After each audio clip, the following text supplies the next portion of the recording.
Hey everybody, it's Lindsay with The Creative Arrow, and today I'm going to take you through my 6th completed art journal full flip through tour. So I'm going to go through this page by page and let you know what mediums I used, what inspired me, and essentially how I filled my 6th art journal back in 2024. So this is a couple years ago. Well, first off, from the cover, you can tell this is a Messy Challenge art journal. So if you're unfamiliar with the Get Messy art group, there is a art journal group full of people, artists.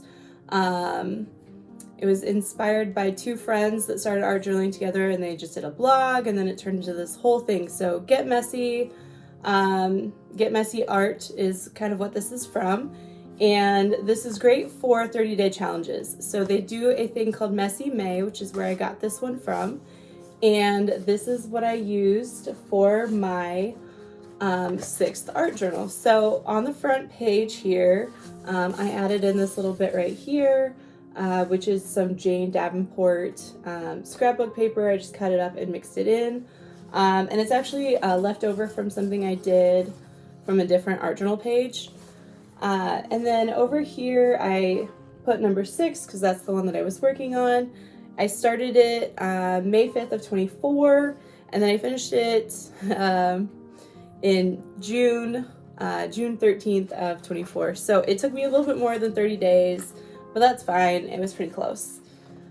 So for these first couple pages, it gives you some of the rules for the challenge as well as this prompt list. So you can go off of the prompts they provide. But I went off of my own prompts that I came up with for the month of May. And I wrote them all down in here, and then I checked them off as I went. So it's super easy. They also have a couple pages for you to come up with some ideas ahead of time, as well as take some notes, either before you get started or like while you're working on the challenge. So that's what I did for these 2 sections. Added a little bit of my own tape at the bottom. All right, so this is my first page, which is in the garden. These flowers I actually have a YouTube video of. I used balloons and acrylic paints to create the flowers, and then I painted with acrylic paints on top, and then some white gel pen and some metallic. And these were just so fun. So in the garden was the prompt for this one. This is, I think it's A Mother's Love. And I actually just turned it into a quick little prose. I came up with this all on my own, and then I just was practicing like my brush script and my cursive little cutesy handwriting. So this is my own little thing that I came up with off of A Mother's Love. Day 3 is coral, so I went for the color of coral, and then I just did, I think this is palette knife background with acrylics, and then I put some white paint pen on top with some kind of fern textures. Day 4 is family fun, so here I did a collage of my kids, and then I also have my nephew up here. And I just collaged a bunch of things around that. Family, making memories. I love you more than yesterday, but less than tomorrow. So that was my little family fun page. This prompt is sunsets, and I did an acrylic sunset. I kept it super simple. I really was just looking for mixing the colors in the top, and then just a silhouette of like mountains or hills. I didn't even add trees to this. It really was like calming and peaceful, and I was really happy with it when I was done. The next one is A Nurse Who Cares. I just collaged a bunch of torn pages and glued them together for a heart, and I kind of did some sutures and some stitching to kind of loosely represent a nurse who cares. Day 7, Flower Crown. So for this one, I did a pencil sketch of the lady, and then went over it in some black ink with my micron pens, and then I did my flower crown with acrylic paints on top. For this one, the prompt was parade. I had a challenging time coming up with parade solely because I didn't want to sit down and do an actual full-on parade with floats and everything. So I just did the celebratory colors and confetti and the word parade. It was Sometimes people would call that a cheat. I call it progress. So the next one, number 9, was background barbecue. They would also probably call this a cheat, but I cut out a page of a beautiful, dreamy background barbecue, added some scrapbook tape to it, added some words on top. It says my dream. This would be what I would love my backyard to look like at some point. I have gingham for number 10. So this is just a simple, I chose my favorite color at the time, did a kind of cross hatch design here, and then I put in some white gel pen. I don't know if you can see some of that, just to give you that gingham effect. The next one, May flowers. May is also my birthday month, so I really get inspired with spring and florals and bouquets. So this is my May flowers. And then the next one is bumblebees. So for this one, I was struggling with choosing one type of bumblebee. So instead, I did 7 or 8. And I did do a video on this of each one and how I created it using different mediums and materials. And they're all in different styles as well. So this was a really simple marker and pen ink. This one's colored pencil. I think this one is watercolor, acrylic. I think this one is just marker and all black. This one is pens, and then just a really simple sketch of one. So this one's my design for bumblebees.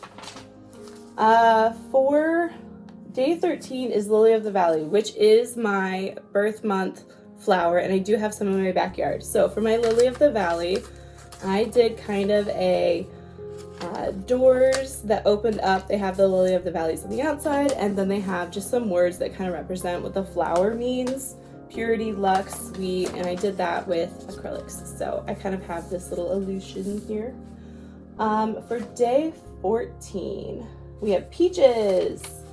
This is a really beautiful spread that I came up with for peaches. It's all using acrylics, and honestly, it turned out so pretty and so well that I really want to get this in a print.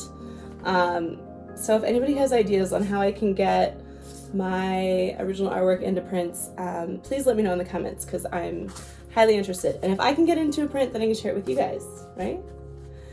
Let's see, day 15. Ooh, I think I remember. This was like a summery. Summer is coming, yes. So, summer is coming. Summer is waves on the beach. Summer is a popsicle in your hand, and summer is sun on your face. So I added some simple words to go along with the images. I think it's mostly acrylic, and this is something actually one of my students drew for me, so I just cut it out and pasted it right there. It ended up being perfect. This page right here, the prompt was simple. It is ferns. I did 3 different green colored ferns. Kept it super simple, and I was really pleased with that as well. You don't have to make it crazy complicated every time. Sometimes simple and done is best. For the next page, ooh, it's either maypole or mandala. I went with mandala. I think originally I thought I was going to do maypole, and then when it came right down to it, mandala seemed easier, quicker, and more calming. So this is a marker background with just white paint on top, and I was really pleased with how it came out. Next page is those who served, and so I did I think I have a video of this. I did a watercolor quick loose for the flowers, and then I did pencil sketch, and then went back over it with my micron pen for the boot, and then thank you for those who served. Ooh, this one's elusive. Back to my, so this is why it's good to have that little chapter section at the front. Oh, this is just acrylics. So this one was a medium base. So I chose acrylics as my medium, and I did some simple little flowers here. I did put a little washi tape on it, and then just some words, only time will tell. I think for this other page, it's inspired by teachers. Yes, this one is to my teacher, and I think I have a video of this as well in my YouTube channel.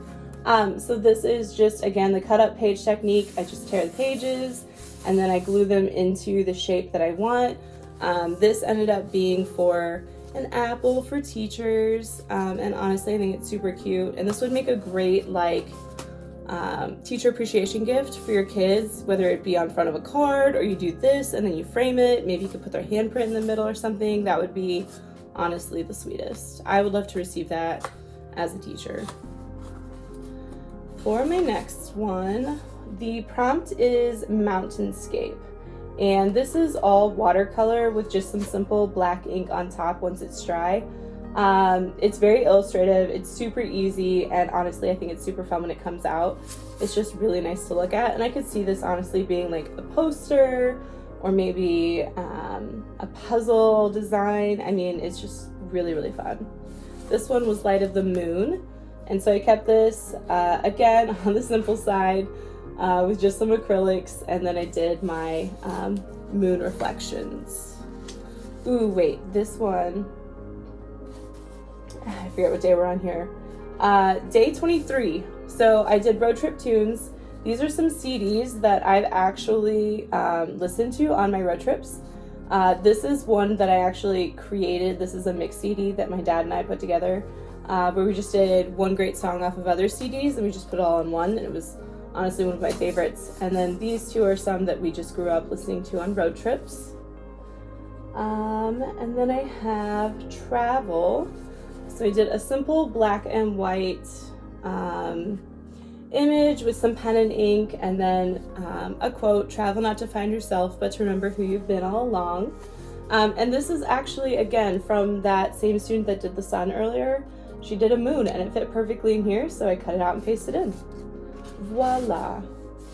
Ooh, this one is favorite books. I don't know if you guys are readers. I'm kind of a bookworm myself, so these are just book titles that are some of my favorites. And then I found some stickers to go along with it, and then a little bookworm, of course. And then the other page next to it is a Polaroid photo, day 26. So took a Polaroid photo image of my husband and I and put it in there. Did some collaging around it and some fun tape and called it a day. Let's see. Ooh, this one is one of those that I have to look up. Oh, okay. So this is technique. So this is mixed media.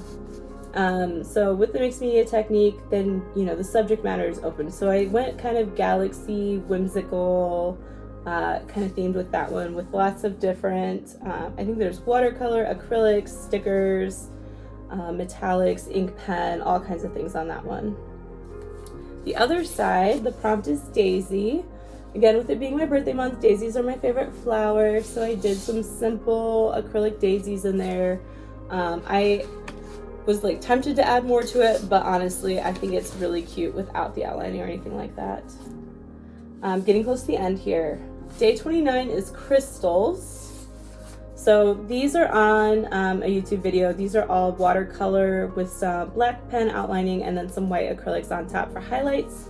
And then the other side over here is woodland creatures. And I did acrylic backgrounds that I let dry, and then I just did stickers and doodling and stuff on top, and I put the words for each one. And I was really pleased how it came up with. That was cute. And then my last day, day 31, it is Love Letter. And this one ended up being something that I kind of used loosely. I ended up writing a love letter to Mother Nature here at the bottom, because honestly, spring for me is good for my soul, good for my mental health, and it really is like the thing that gets me back into being myself after a long winter. So this is my thank you letter to Mother Nature for being so lovely. And then some more of that Jane Davenport paper, as well as some scribbles from my youngest daughter at the time. And so of course I just sign and date that from her. So there you have it. This is my 6th completed art journal, and this was a 30-day challenge from Messy May, and it was something I finished in 2024. So you can see how my style's even evolved since then. And honestly, looking back on it, it's just fun to reflect on how far I've come and things that I've accomplished. You know, when I thought that they were too hard to do, and I did it anyways. So if you enjoyed this video, let me know in the comments. Let me know what pages were your favorite, or if you have any ideas for things that I could use in art journal videos in the future. Make sure you like, make sure you subscribe, and I hope to see you again here in the new year. So thanks again for watching. Bye-bye.